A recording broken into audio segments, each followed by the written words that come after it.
Judy was boring. Hello. Then Judy discovered ChumbaCasino.com. It's my little escape. Now Judy's the life of the party. Oh, baby, mama's bringing home the bacon. Whoa, take it easy, Judy. The Chumba life is for everybody. So go to ChumbaCasino.com and play over 100 casino-style games. Join today and play for free for your chance to redeem some serious prizes.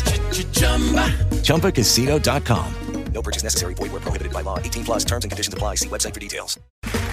Okay, round two. Name something that's not boring. A laundry? Ooh, a book club. Computer solitaire, huh? Ah, sorry, we were looking for Chumba Casino. That's right, ChumbaCasino.com has over 100 casino-style games. Join today and play for free for your chance to redeem some serious prizes. ChumbaCasino.com. No purchase necessary. Void where prohibited by law. 18 plus terms and conditions apply. See website for details. Friday night. Thank goodness it's Friday. Happy Friday. It's Friday? Already? First things first. Yeah. Let's get good drunk. Today is a day of saying, hey, yippee, hey, yippee. This is Sparta! Loud noises! Ah yes. We made it, we finally made it, we have made it to the Friday episode. On tonight's episode, Big Drewski and Casper break down some of the premier matchups in college football this upcoming weekend. Spreads, over/unders, and of course your weekly pick-ins. Today's episode is sponsored by the Depot Printhouse, www.staycating.com, and True Tennessean Clothing Company. Make sure you like, subscribe, and leave the boys a review, because again, I can't stress this enough, but they have literally no clue what they are doing. Let's get on into today's show.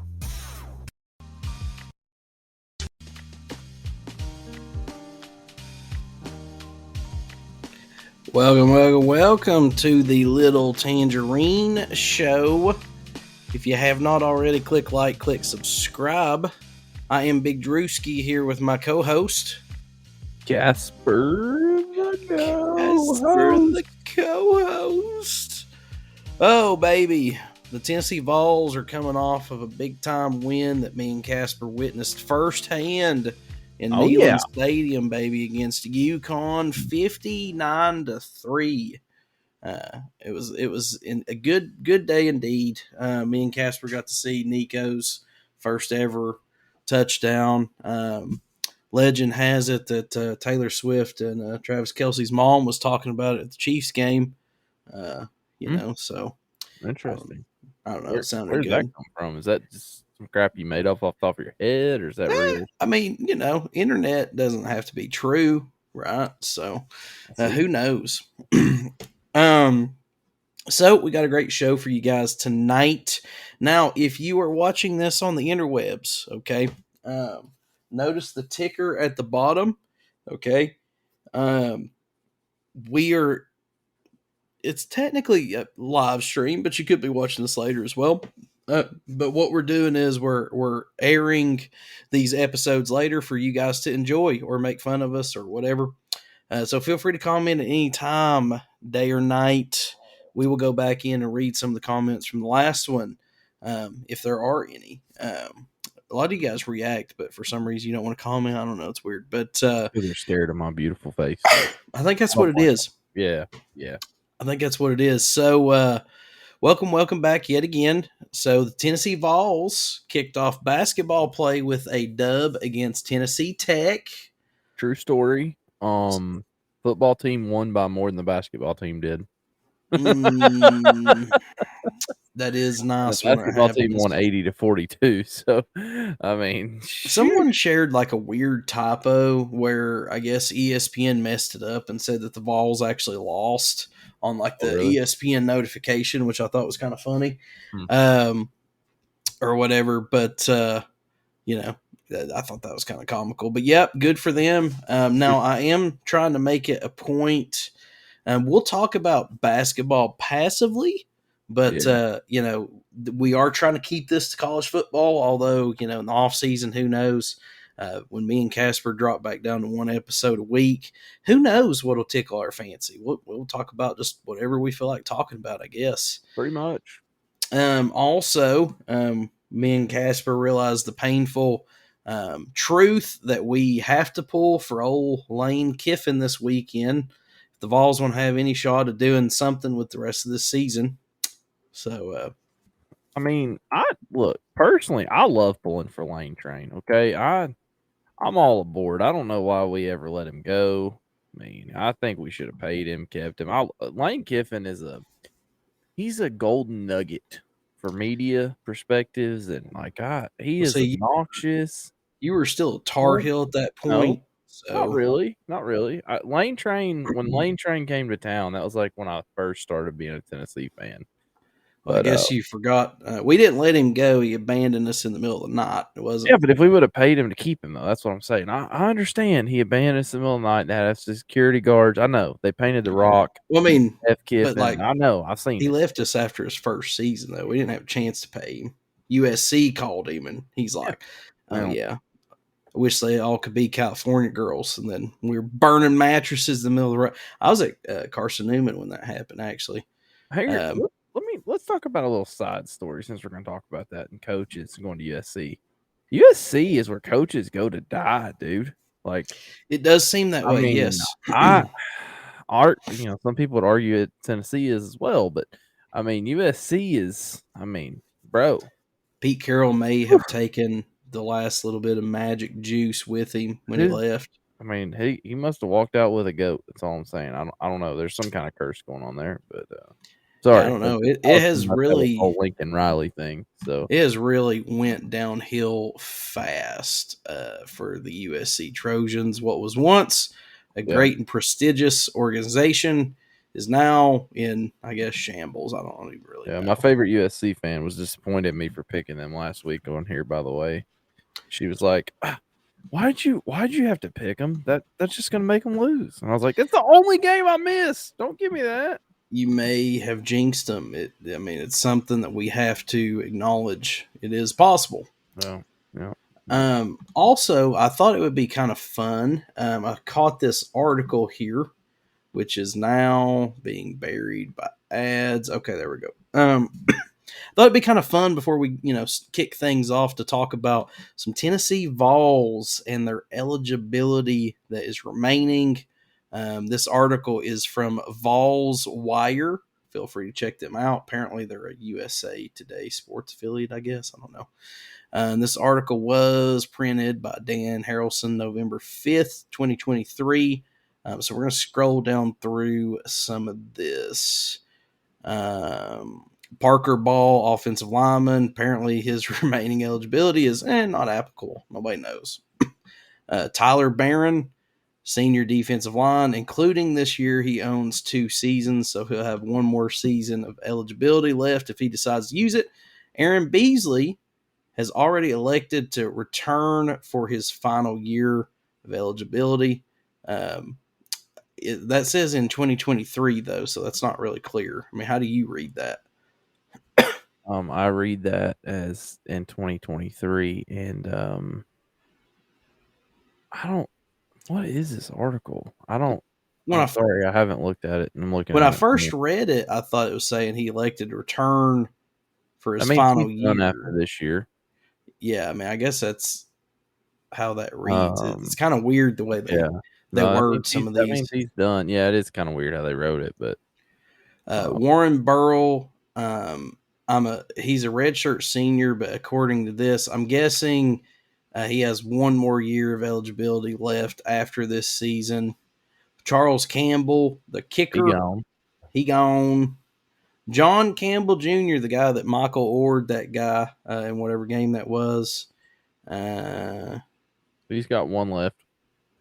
It says he has 1 year of eligibility as a 6-year redshirt senior in 2023. Man, whoever wrote this, I mean, Dan Harrelson, be more clear that we're Tennesseans. We the way you're says he has 1 more year of eligibility as a 6-year redshirt senior in 2023. So who knows?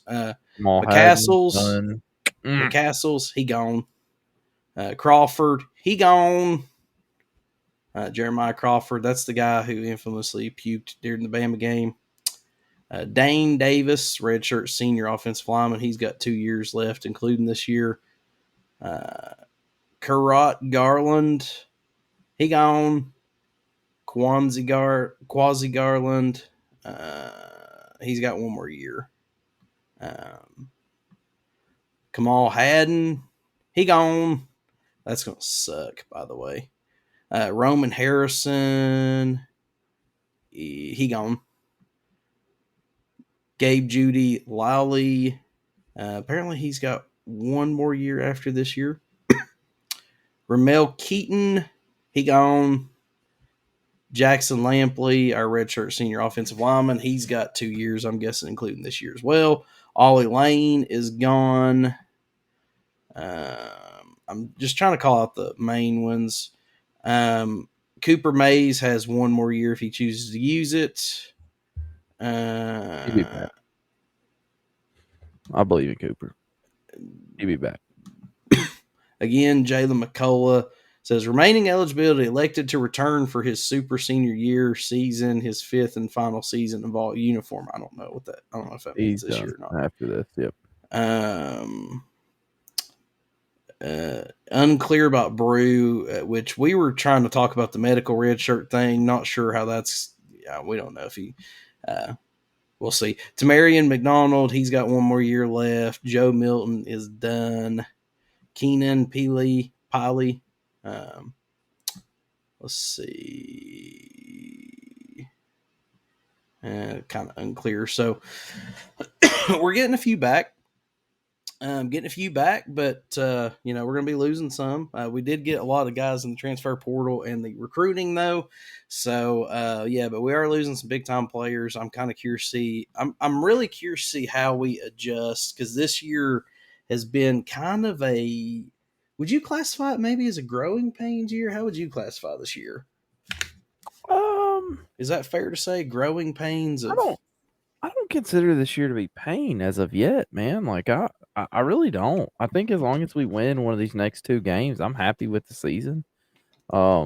It's just I just mean, like, nothing this season it's not went the way that we thought, but it's also none of it's really went smooth, if that makes sense. Like, we've had to kind of grind it out a little bit. It's been up, down, all around. But I'm with you. I think 9-3. We should be ecstatic. 8-4. I can live with an 8-4 as long as we're still, on the upward trajectory or whatever. But So no, I mean, you asked if I think it's a growing pains. If we lose both these next 2, it's growing pains. If we win one, I'm happy with it. And it doesn't even really matter which one. If we just win one, I would prefer to beat Georgia, obviously, because to hell with them. But the Devil went down to Georgia one time. Yeah, I mean, looking for soul still.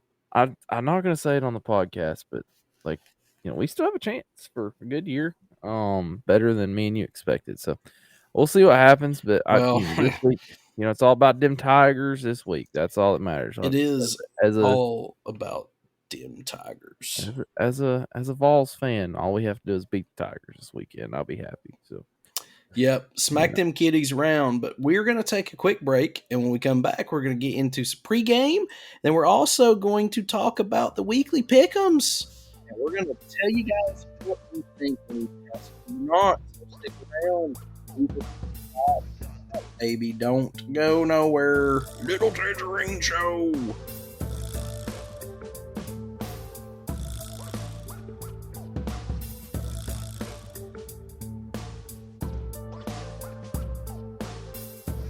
Welcome back, baby, to the Little Tangerine Show.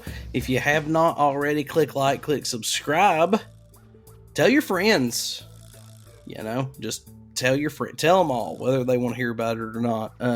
We could go old school, back in the, we were good church kids days, and we can take business cards like you used to, Bible tracts, and roll them up and stick them into the toilet paper in the stalls, just wherever you can stuff them.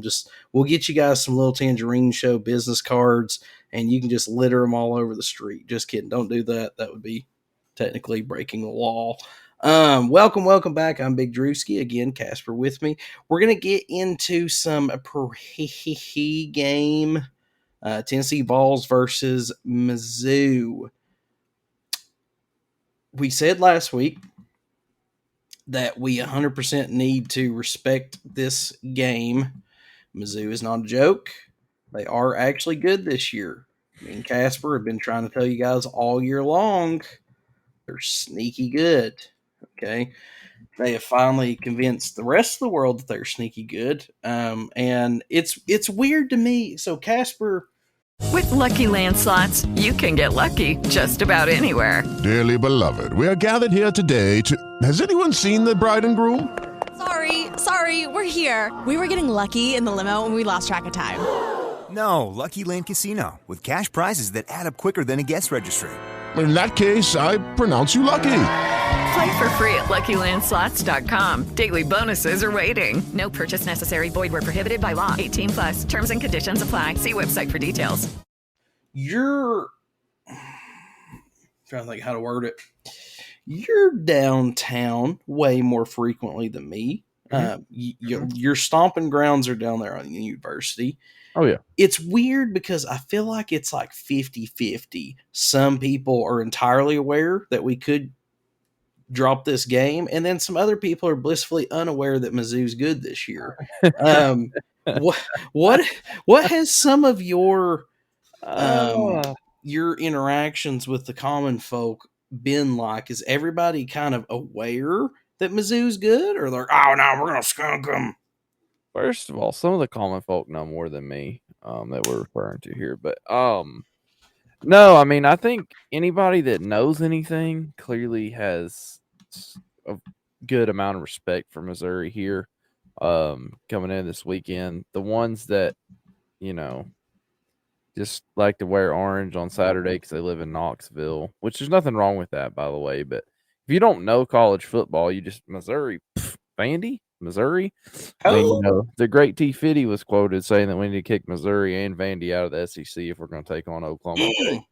That is an actual quote. He is kind of an uneducated football fan. So he defended that tooth and nail that he didn't say that. Yeah. But there's a lot of people that I always just kick Vandy out. I mean, no, I think for the most part, the good, intelligent football fans know Missouri's good. Missouri kind of came out of nowhere this year. I don't think either of us had them really high up in our preseason thing. And, I mean, I'm like, so with Missouri all week, I'm kind of like, so how exactly did they get here? Like, I mean, yeah, that's just kind of how their year's been. They haven't, the thing about it is, they really haven't beat anybody in the SEC. They beat Kentucky. I mean, like that's like if you go look, they beat Kentucky. I mean, they haven't played that many SEC games yet. I guess, but like, so they got Kentucky, Vandy, lost to LSU, beat South Carolina, lost to Georgia. They're gonna finish up with 3 SEC games. I mean, we'll see what they got, man. Like. Tennessee, Florida, Arkansas, they could drop all 3 or they could win all 3. I don't know. And that's kind of how our schedule is. Well, we're not going to lose 3. We could lose 2, but so we're kind of the same way. I mean, knock on wood, we should beat Vandy. Should. Yes. Sorry, when I said that, we should. 100% can beat Mizzou. Georgia, if we lose that one, nobody's really going to bat an eye out. A long shot, I mean. So on paper, both teams are fairly evenly matched. Mizzou, they're averaging 32.4 points a game. The Vols are averaging 34.8 per game. Total touchdowns, 38 and 35. I mean, they're pretty close. Net passing yards for the Vols 2148. Net passing for Mizzou is 2,564. Rushing, the Vols have rushed for 2,050 yards. Mizzou has rushed for 1,343 yards. Penalties. The Vols have been penalized 76 times for 630 yards. Mizzou 65. Vols have been penalized quite a bit this year. But yeah, on paper they're pretty even. I do think that Mizzou's defense is pretty definitely not where ours is. They're 54th. We're like 23rd, 21st. Yeah. I mean, we're giving up 18.4 points a game. Our defense is solid. That fan, if that was sitting in front of us, I know our defense is good. I was just mad we gave up, a bunch of wide open. Our defense is good, but we do also have to be aware of the fact that we do not have Haddon anymore. He's out the rest of the season. Yeah. That definitely plays a role. Now, you asked me last week, if I thought that Tennessee was the better team. I do think that the Vols are the better team. I think that we're better on the ground. Both defenses are good. Like you said, I think ours is better on the defensive line. I think their linebacking core is a little better. But really for me, we're just now going to find out how bad Haddon is either going to hurt us or help us, or how much of an impact that he had. We're going to find out real quick. But like I told you, and I can't remember if I said it during the episode, but like I told you off the air, in my opinion, for the Vols to win this game, they got to get 225 rushing yards. It's just when we win games, we get rushing yards. It kind of is that simple. It's not that simple, but it kind of is. If we can ground and pound and run the ball effectively, we win ball games. Now, whether it's directly because of that, don't know. But we are averaging quite a bit more rushing yards than they are, like at least 100-ish more per game. Dude, we're third in the country in rushing. I'm pretty sure Air Force is leading with their deal. They just dropped out of the top 25. I don't know who that second place team is, but I mean we're absolutely running the ball. We got as good 3 backs as anybody in the country. So you're right. We have to run the ball. I agree. Everybody laughed at me when I said that at the beginning of this year. Like, dude, we have one of the most underrated. I was right here with you saying the same thing. But we have one of the most underrated rushing attacks in the country. And we need to play to our strengths.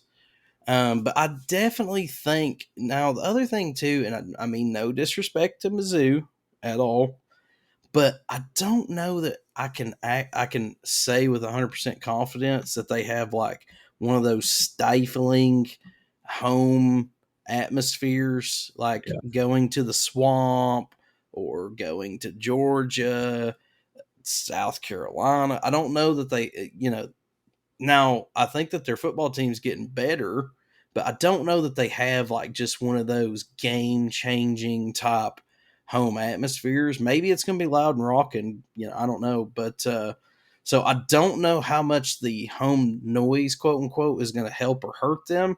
But I do think the Vols can win this game. Now, as of right now, the Vols are favored by, 1.5? Yes, sir. Actually, it's 1 point. Is it 1 point now? It's been changing around quite a bit. But I don't know. I mean, like I said, I think the Vols can get the win, but I think we're going to have to ground and pound. It seems like our receivers finally have learned how to handle the heat coming from Joe Milton. They seem to be catching better as of late.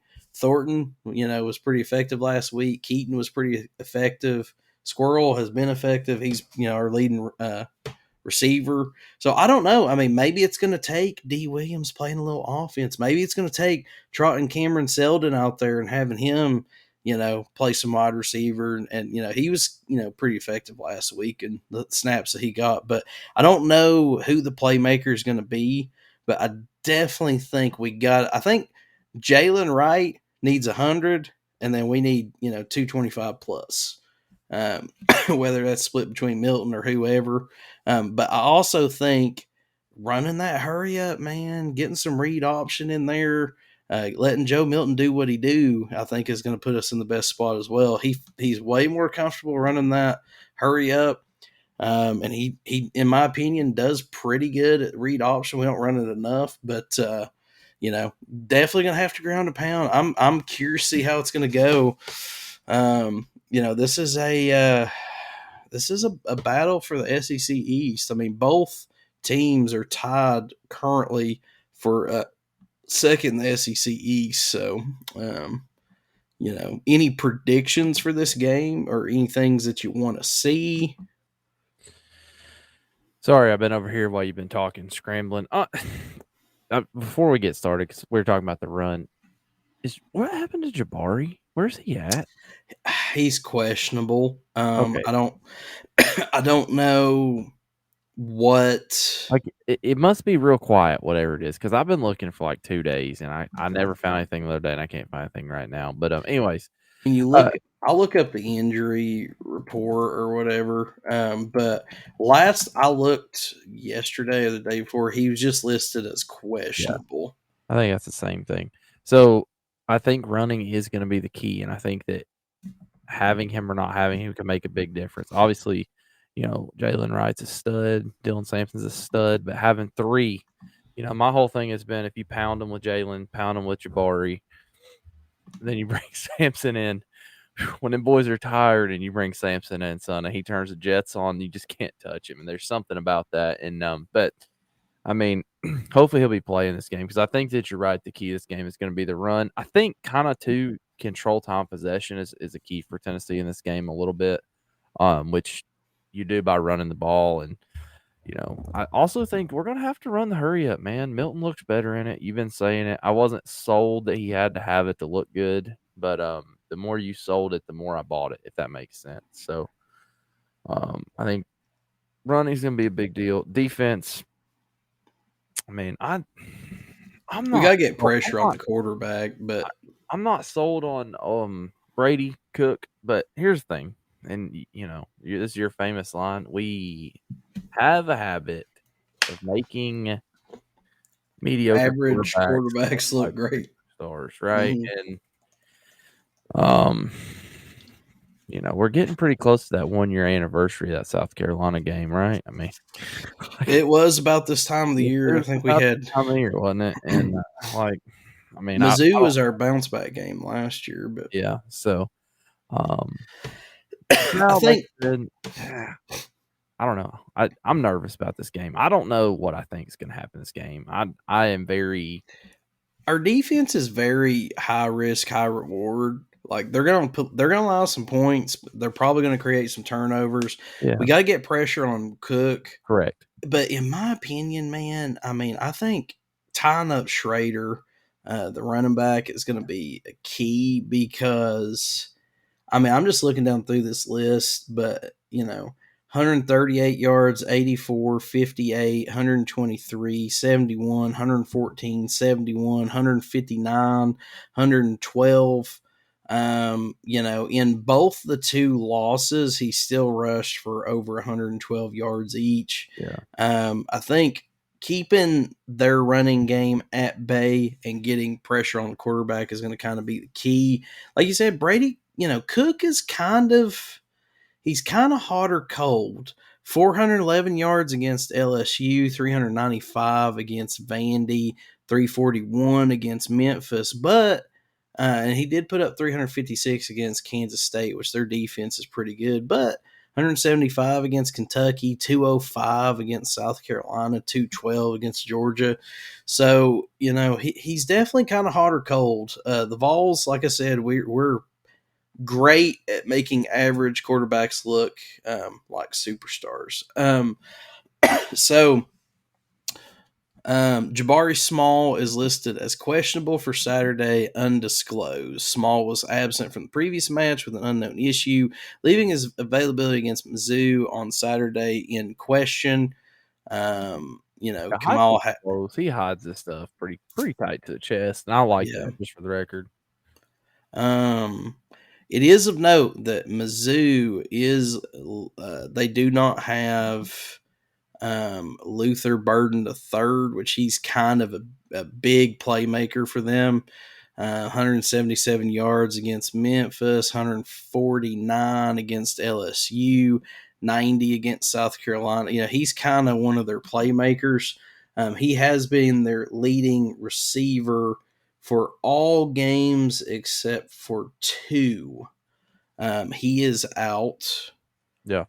They are also without a couple of DBs, linebacker, but not having Burden the third, it's going to put a burden on them. If you know what I'm saying, it's going to put a burden on them not having Burden the third. What happened to him? Because he played against Georgia, didn't he? Says questionable Saturday, undisclosed. Yeah, he was playing tough in that Georgia game. From what I remember, and was getting kind of beat up. Rader was balling out a little bit as well, but that's a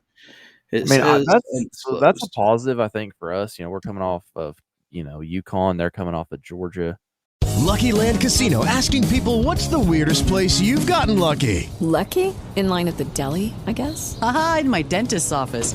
More than once, actually. Do I have to say? Yes, you do. In the car before my kids' PTA meeting. Really? Yes. Excuse me, what's the weirdest place you've gotten lucky? I never win and tell. Well, there you have it. You can get lucky anywhere, playing at LuckyLandSlots.com. Play for free right now. Are you feeling lucky? No purchase necessary. Void where prohibited by law. 18+. Terms and conditions apply. See website for details. Save big this Friday through Sunday at Hy-Vee. 24-pack Pepsi products, just $8.88. Basket and Bushel green grapes, just $1.48 a pound. Mrs. Grimes beans or chili beans, only 69 cents. A dozen Hy-Vee large eggs, just 99 cents. Jimmy Dean bacon, just $2.99. And lots of matzo pizza, only $4.99. Get these great deals and more Friday through Sunday, only at Hy-Vee. Some restrictions apply. Obviously, they got the snot knocked out of them playing an SEC opponent. We played UConn. Other than number 64, who's just been obnoxious. But for these Missouri Tigers, I'm pretty sure it's a movie from a line from a movie or whatever. But the most dangerous thing that the Mizzou Tigers have is hope, my friend. Hope can get you into trouble, and they have hope. We're going to their house, and if they beat us, they're second in that. Now, granted, Georgia's in the driver's seat, but they still have hope to play for. Where the Vols, we're kind of like, we don't really know what we're doing. We're going to keep grilling. We got 3 games left. Like, hopefully we win. Yeah, we don't. We're kind of just like, I don't know what we're doing half the time. I want to ask you another kind of important question about this game. So you talk about play calling a lot. We saw D. Williams make a couple of plays on the offensive side of the ball. Do you feel that it means that we've got more in the playbook? For one, that's question number one. Do you feel like there's more in the playbook with him? And for two, if there is, do we roll that out against Missouri if that's what it takes to get a win, or are we saving that for Georgia? I think we're probably going to try to save that for Georgia. I think so. What I think is going on is they rolled that out. I do think that they've probably got some play calls for him, but I think they rolled it out last week to try to get Mizzou to game plan for it, and then us not use it against Mizzou, and then hopefully Georgia forgets about it. But we're going to have. I think overall to win these next 2 games, there's going to have to be some wrinkles in the offense, and I'm curious to see. I think Georgia's going to come at us probably with that same stupid defensive line shift. Hopefully we got something for that. Hopefully we've got something for it. But it's kind of like what we said about, okay, Georgia's won 23 games in a row now. How are we taking them out of number 1 in the poll? Like, if you're Georgia, we beat the snot out of Tennessee doing this last year with like 11 false start penalties. So we're going to do it again, So hopefully we got something for that. But I am curious, like this win overall in the season kind of matters pretty big, because I feel like the 8-4 and 9-3 is a big difference. And, so like how much of the playbook are we going to pull out? I think that's something kind of. I think, like I said, I think we rolled it out to try to trick Mizzou into thinking we're going to use it, but it's almost like a decoy. I do think that they have some play calls for him. And And it's deeper than what we saw. I mean, I think that was I think get him we only seen like a prepped few in game, and they might have more in the book for sure. On We that. definitely, like, when we were sitting there at the game, I was like, holy crap, was that D? You know, because, I mean, he just moves different. But matchup predictors got the Vols at 60.6%. That's a little, they got, ESPN's got a little bit more favor on the Vols than Vegas does. But I don't know. Brady Cook, 2,471 yards, 16 tuds, 5 interceptions. Milton is similar, 2,016 yards, 15 touchdowns, 4 interceptions. So this is going to be another game where Milton can kind of prove himself, with some of the Tennessee Vol faithful and the Nico fan squad. But I mean, do we pick this game? I guess we're going to pick this game because it's also in our pick'ems game. But I want to pick this game now as we go through it. I want to hear your prediction. I'm going to say that it's going to be a close game throughout, but the Vols are going to wear them down with that Russian attack, and I think Mizzou's going to break towards the end. I think the Vols are going to win by 8 points. But it's going to be close up until like the last 6 minutes. And we're going to probably, I think we'll probably get some points and then like a pick six or something stupid, and then maybe even like shank an extra point or something ridiculous. But I think I'm going to say 8 points, which is a very unusual pick for me. Mm-hmm. I'm going to say 8 points, but it's going to be close up until the last 6 minutes.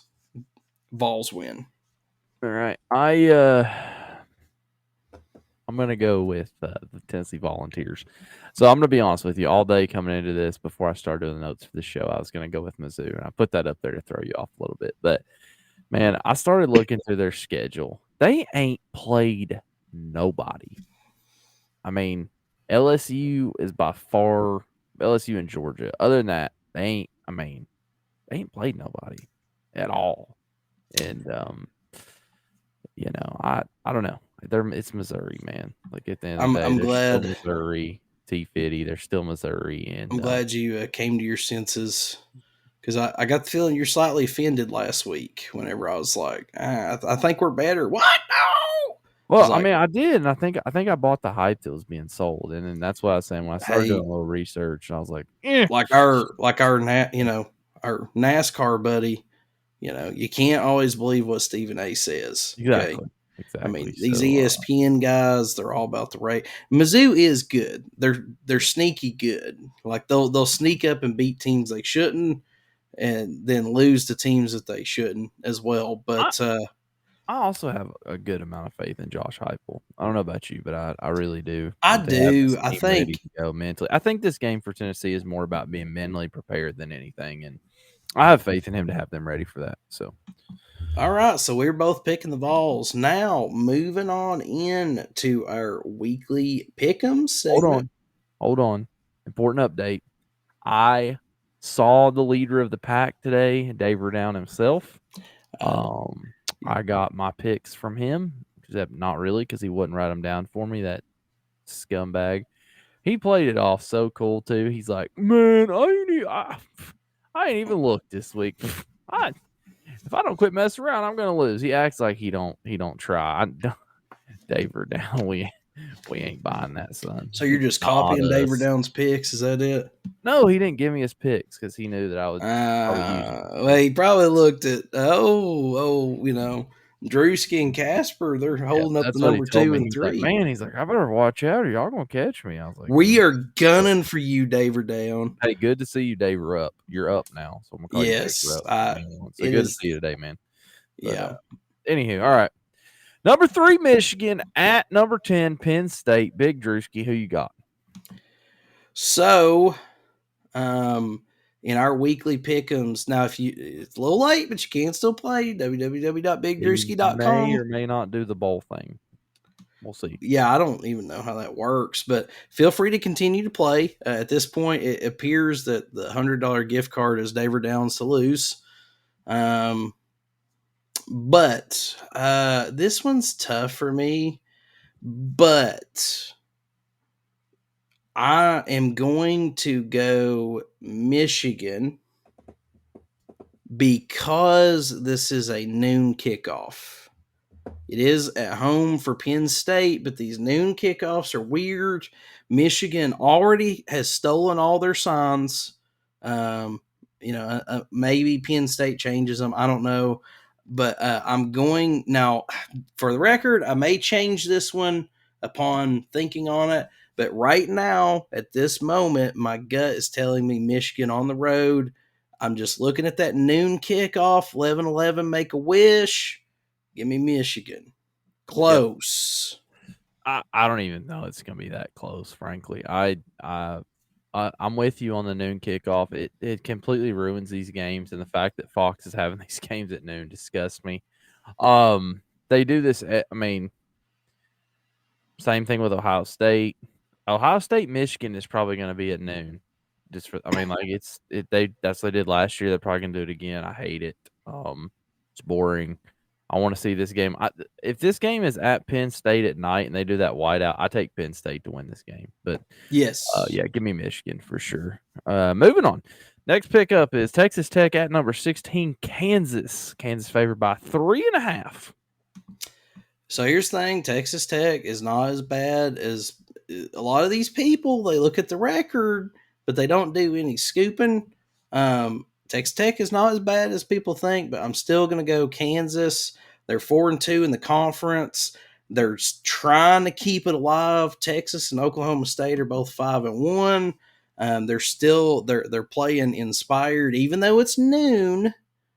I'm going to say Kansas because, most of them guys are farmers anyways. They've already been up for 6 hours. Don't matter. So give me Kansas. Close, but Kansas. I agree. Give me the Jayhawks. I really don't think it's going to be that close, frankly. I think Kansas is coming back into their own. They looked like they were going to fold. They bent, but they haven't broke. Give me the Jayhawks. Up next, Texas Tech. They're going to make an unpredictable run in the beginning, and they're going to look really good, and then Kansas is going to wear them down. It's a 12 o'clock game. Nobody's going to be watching anyways. I'll be driving to the Nashville. So I'll probably. Next up, ACC, worst conference in America. And the other irrelevant game we're going to pick this week, Virginia Tech at Boston College. Virginia Tech is 4-5, 3-2 in conference. Boston College is 6-3, 3-2 in conference. Virginia Tech favored on the road, 1.5. Another 12 o'clock boring game. Who you got? I am going to take Virginia Tech on the road.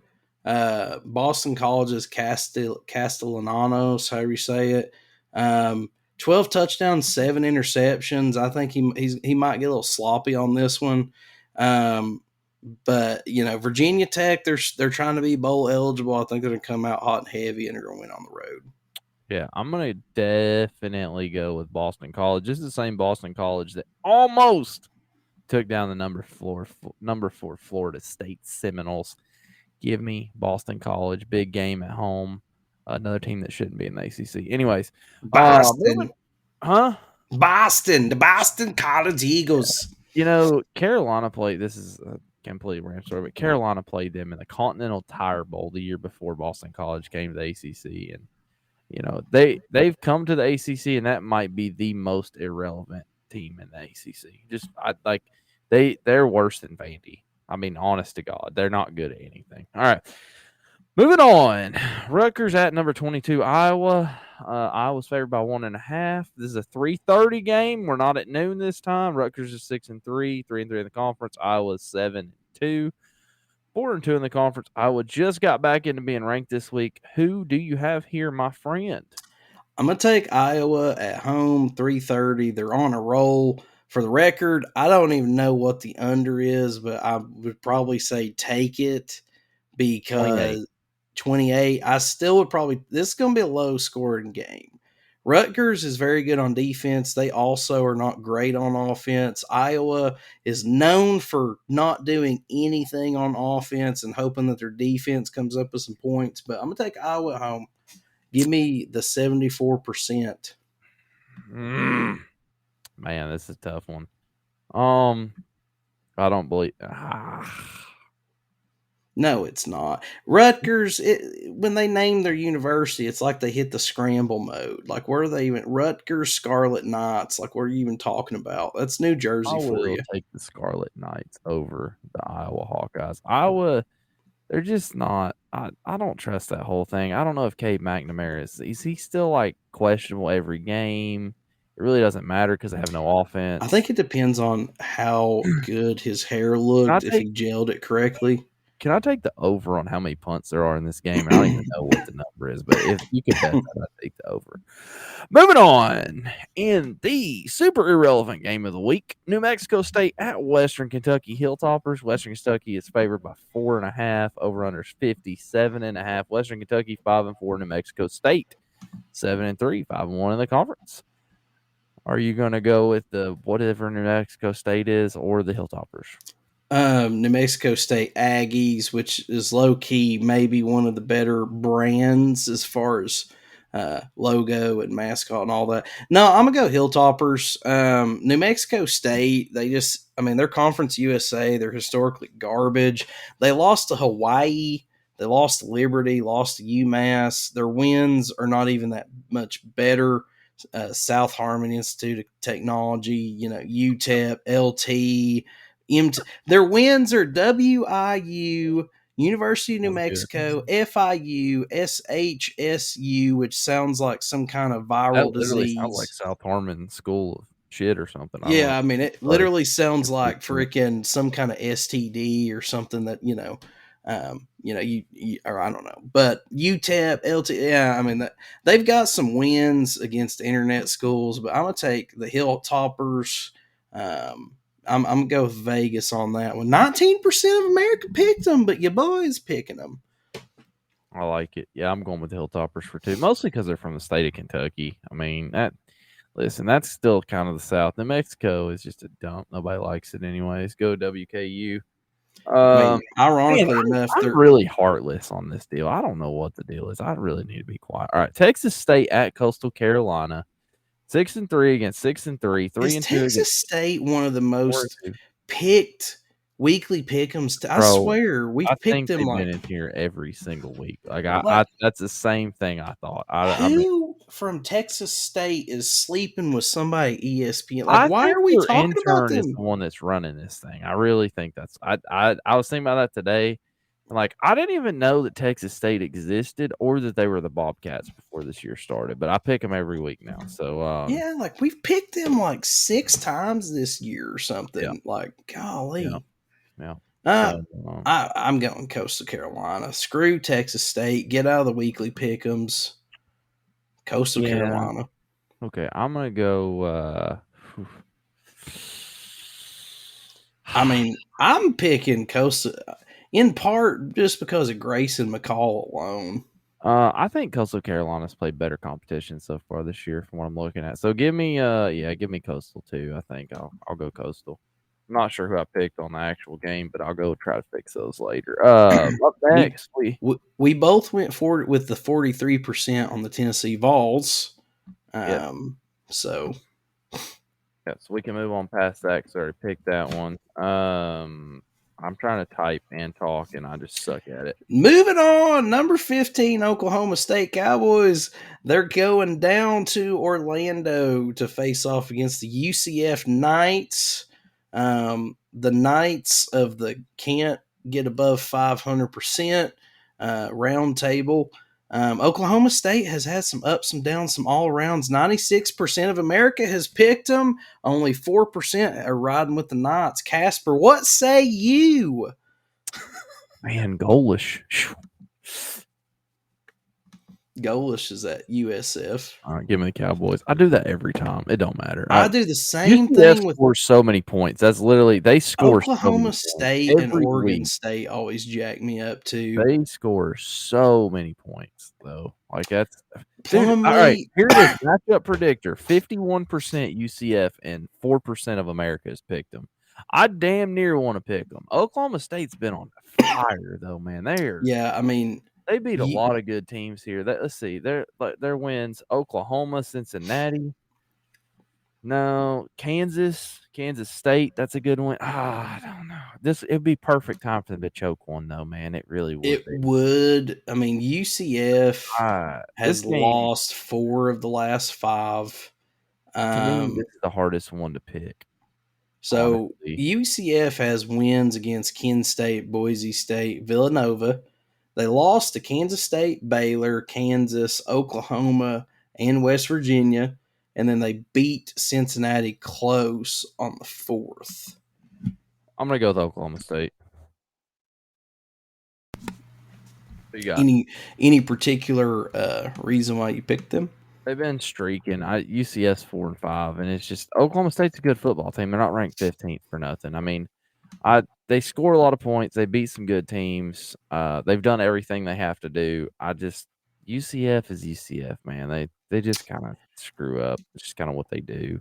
Gus Malzahn, I'm pretty sure, is their coach. Plumlee has been balling out for as their quarterback there. Do you realize that Oklahoma State is probably going to play Texas for the Big 12 championship, more than likely?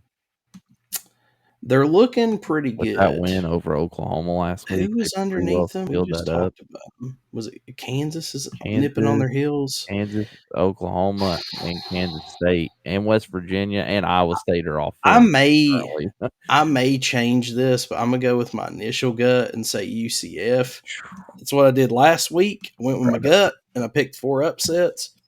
Proud of you. We both picked 4 upsets, but I just started firing from the hip last week, so I may change this because I do like Gundy, but for right now, I'm gonna leave it alone. I like it. All right, moving on. Number 9, Ole Miss at number 2, Georgia. 7:00 kickoff. ESPN night game. In between the hedges. Lane Train. Got to get the dub for Tennessee. Who you got? It would help Tennessee if the Rebels win. I am going to root for the Rebels. However, much like T. Fitty, I enjoy being right. So I'm going to go with Georgia. It's Georgia at home. Kirby Smart's probably got 2 separate coaches that's watched Ole Miss all year getting ready for this. I'm hoping that they stumble against the Vols, but I'm going to have to go Georgia on this one because I'm really trying to gun for David down.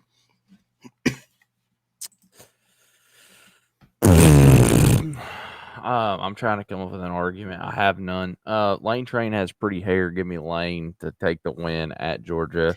Hey, listen, this is the battle of the damn visors right here, isn't it?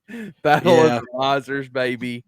I'm Team Chaos. Give me Ole Miss. Ole Miss, they took their lumps, and it's time to get the big dub. I would gladly be wrong on this one. I just, it's hard for me to picture Georgia losing at home at 9, but the only reason that I'm picking them, like literally the only reason, is because I hate Georgia and I'm ready for something different to happen. So I'm gonna take Lane Train. They gotta lose sometime. They're not bad. Jackson Dart is great. What's that running back's name? I can't think. Judkins, stud. Yeah. I don't think Brock Bowers is going to play in this game. He is practicing now. I don't think he's going to play in this game. I don't know that Georgia's going to be able to put up the points to keep up with Jackson Dart and Judkins. We'll see. I hope this is a high-scoring game, and the reason I hope it's a high-scoring game is because I want Georgia to be absolutely worn out next weekend. So I hope they hit the over, and I hope Ole Miss wins. So give me Ole Miss. Last game up, unranked Fresno State is traveling to San Jose State in yet another irrelevant game that for some reason they insist on us picking. Who you got in this one? I'm going to take San Jose State again. Fresno State, overrated team, traveling to the in-state rivalry. Fresno State's 8-1, but it's time for them to lose again. I really have no argument. This is another one where Matchup Predictor has this game at 50.9 to 49.1. It's about dead even. You look at their stats, they're pretty similar. San Jose State they've won their last 3. They beat Hawaii, but again, it's in that beautiful Mountain West Conference where they play absolutely nobody. They lost to Boise State and Air Force. I mean, I don't know. I'm gonna go San Jose State strictly on this as a home field advantage. Night game. Fresno State's only loss has been against Wyoming. San Jose State, they lost to USC, Oregon State, Toledo, Air Force, Boise State. Like you said, Fresno State, it's not like they're necessarily playing like super, super high caliber talent, but I think I'm gonna go Fresno State on the road on this one. This one's strictly a gut pick. They're still playing for a Mountain West championship. They have a lot to play for. San Jose State, I don't know. But yeah, I definitely see what you're saying. This would be a fumble type game that you could lose right at the last minute, but I'm gonna put my faith in Fresno State. I like it. And then my pick for Ole Miss versus Georgia is 57 points. Oh, dude, I might have wrote that too. Dang it. You put 52. Okay, 52. All right, cool. So we're close. I hope it's higher scoring than that, just for the record. I just don't know that it's going to be. So now it is time for a segment that, to be honest with you, we've not been doing great with as of late, but is still fun nonetheless. Don't bet any money on this. Time of the week where Big Drewski and Casper dishonor their families by placing betting wagers on college football games. I'm all in. Keep in mind that these two gentlemen are in no way, shape, or form experts and frankly, have no clue what they are doing. Please follow your state laws and gamble responsibly. I am never going to financially recover from this. So, not been great as of late. We've kind of kept Colorado in this entire time. At this point, if you do anything with this, I would consider a round robin with 2 picks each with these 3 total, because it's not been good. As a matter of fact, I cleaned my FanDuel out a week or 2 back. I'm only going to bet on stuff that I feel 1,000% confident in, but we try to give you guys something every week just to, if you want to throw a little something in. We were on fire at the beginning, but as of late, we're trying to get it back on track. My pick is going to be in the Colorado-Arizona game. I'm going to take the over 55.5. The way Colorado's been playing, they may hit that by themselves. They're also going to allow a lot of points, which is what they've done essentially all year. So I think 55.5 is pretty good. Me and Casper both talked about last week how Arizona is slightly underrated anyways. So, I'm going to take the over in that game. I'm going to take Duke plus 14.5 at Carolina in the Battle of the Bell. This game always comes down to be a close football game. I think it'd be ignorant to think otherwise. Curious to see if Riley Leonard plays. I know he's still questionable, I think. No, looks like he's not playing. So, I don't know. Carolina, Duke, it doesn't really matter. Basketball, football, field hockey, lacrosse, bowling, swimming, don't matter. Going to be close. So I like the 14.5 there. Interesting kind of to note, like these two teams, like 4 weeks ago, we were talking about maybe one of them getting in the playoffs after winning this game. So this game has really got downgraded. It's an ACC Network game, 8 o'clock game. I hate that it's at home. Carolina lost their last 2 8 o'clock night games on ACC Network. I would probably look at Duke money line, but for this one, I'm going to take Duke plus 14.5. Literally, Carolina's 2 losses, both game on ACC Network, 8 o'clock to Georgia Tech and Virginia. So I feel you. The kicker for this is Colorado, which I have plus 10.5 at Arizona. Plus 10.5. It's a home game for them. Yeah. I genuinely feel like they can keep. I think that they can win that one, but I think they can keep it to within 10.5. So you better hope they win it if you want Dion to be bowl eligible. Just for the record. He really, I mean, that's another reason too why I feel confident in it, is because he is fighting to be bowl eligible. So, closing thoughts, Casper. It's been real, brother. It's been real. It's been fun. It has been real fun. I've thoroughly enjoyed it. Again, if you guys have not already, click subscribe on the LTS show, and follow us on Facebook. I'm trying to be better about being more active on there. We are also on TikTok now. I believe it is at Little Tangerine Show Podcast, maybe? I don't know. I think there's like 3 followers because I just created it. But we're going to go ahead and slide on out of here. Again, thank you guys so much. Until next time, this is Little Tangerine Show, baby, and we are out. Peace. Later.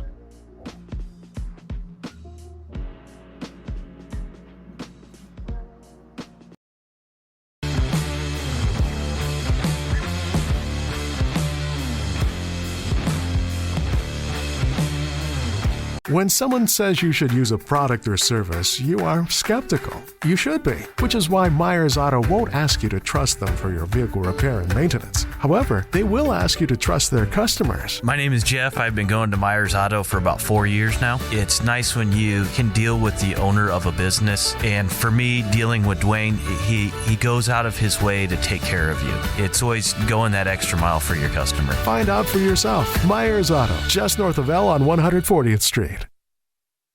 Monetizing digital services since 2004. Boosting the entertainment industry by making digital content accessible for everyone. AWG, where innovation meets monetization.